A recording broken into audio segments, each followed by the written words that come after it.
امام غزالی نے کیمیائے سعادت کے اندر ایک واقعہ لکھا ہے باب النکاح میں. کیا فرماتے ہیں کہ ایک شخص اپنی بیوی سے یہ کہہ کے گیا، کہتا ہے کہ جب تک میں نہ آ جاؤں اپنا قدم گھر سے باہر مت نکالنا. حضرات بہت اہم بات بیان کرنے جا رہا ہوں، میری ماں بہنیں بھی سنیں. کیا کہہ کے گیا وہ شخص اپنی بیوی سے کہ جب تک میں گھر پہ واپس نہ آ جاؤں اپنا قدم گھر سے باہر مت نکالنا.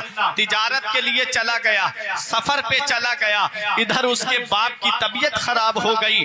باپ بیمار ہوا ہے، جس نے لاڈلی کو اپنی گود میں کھلایا، جس نے اپنی لخت جگر کو اپنے سینے سے لگا کر کے رکھا، وہ باپ بیمار ہوا ہے جس کی ساری شفقتیں یاد آ رہی تھی بیٹی کو. بیٹی نے کہا، آقا کی بارگاہ میں خبر بھجوائی، یا رسول اللہ کہ میرا باپ بیمار ہو گیا ہے، کیا میں ان کی تیمارداری کے لیے جا سکتی ہوں؟ کیا میں ان کی مزاج پرسی کے لیے جا سکتی ہوں؟ نبی نے فرمایا وہ اپنے شوہر کا انتظار کرے، وہ اپنے شوہر کے آنے کا انتظار کرے. اللہ اکبر. ادھر باپ کی طبیعت بگڑتی جا رہی ہے، باپ کی طبیعت میں کوئی سدھار پیدا نہیں ہو رہا ہے، باپ بیمار ہو گیا. اللہ اکبر. جب باپ زیادہ طبیعت بگڑ گئی باپ کی، پھر خبر بھجوائی، یا رسول اللہ کیا میں دیکھنے جا سکتی ہوں؟ نبی نے فرمایا وہ اپنے شوہر کے آنے کا انتظار کرے. ادھر باپ اپنی بیٹی کو یاد کرتا ہوا دنیا سے چلا گیا، وہ باپ اپنی لخت جگر کو یاد کرتا ہوا اس دنیا سے رخصت ہو گیا. روح کب سے انصری سے پرواز کر گئی.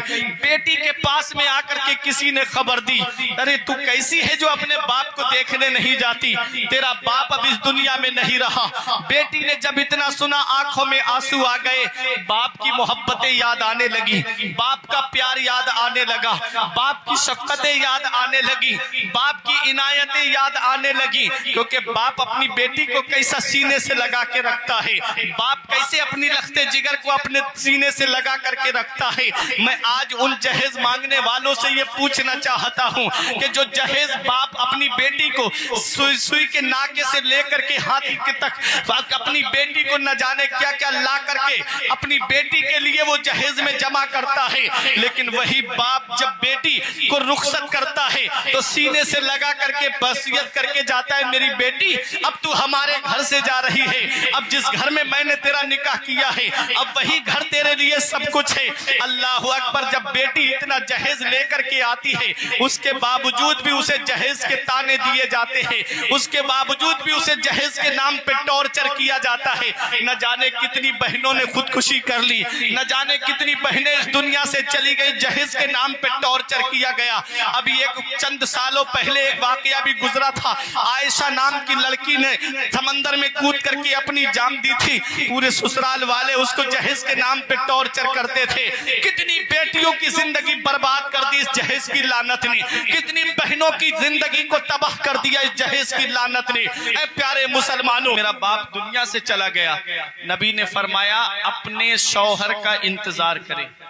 اللہ اکبر. باپ کا جنازہ اٹھنے لگا، بیٹی پہ کیا بیتتی ہوگی، بیٹی کے دل پہ کیسے، جو سینے میں شیشے سے زیادہ نازک دل ہے وہ صدموں سے کیسے چور ہو گیا ہوگا کہ باپ کا جنازہ اٹھ رہا ہے. بیٹی آنکھوں میں آنسو لیے لیکن شوہر کے حکم کے مطابق گھر کے اندر رہی، باپ کو دیکھنے نہیں گئی. باپ دنیا سے چلا گیا لیکن دیکھنے کے لیے نہیں گئی. اور جب باپ کو سپرد خاک کر دیا گیا، جب باپ کو دفن کر دیا گیا، آقا حضور صلی اللہ علیہ وسلم کے پیارے دیوانوں، اس کا شوہر آیا تو وہ رو رہی تھی. کہنے لگا روتی کیوں ہو؟ کہا ابا اس دنیا سے چلے گئے. کہا تم گئی کیوں نہیں؟ کہا آپ نے مجھ سے کہا تھا کہ گھر کے اندر رہنا، جب تک میں نہ آ جاؤں قدم گھر سے باہر نہیں نکالنا، اس لیے میں نے آپ کی فرما برداری کی ہے، اس لیے میں نے قدم گھر سے باہر نہیں نکالا. اللہ اکبر. ذرا سوچو تو صحیح، آج کی بہن ہوتی، آج کی بیٹی ہوتی تو کہتی تم کون ہوتے ہو مجھے روکنے والے؟ میرا باپ بیمار ہے، میرا بھائی بیمار ہے، میری ماں بیمار ہے، میں کسی حال میں نہیں رکوں گی، میں جاؤں گی چاہے شوہر اجازت دے یا نہ دے، لیکن آج کی بہن بیٹی نہیں رکے گی۔ ہاں کچھ ہیں جو اپنے مدینے والے مصطفیٰ صلی اللہ علیہ وسلم کے فرمان پہ عمل کرنے والی ہیں۔ ہاں آج بھی ایسی نیک و پرہیزگار عورتیں ہیں جو نبی کے فرمان عالی شان پہ عمل کرتی ہیں۔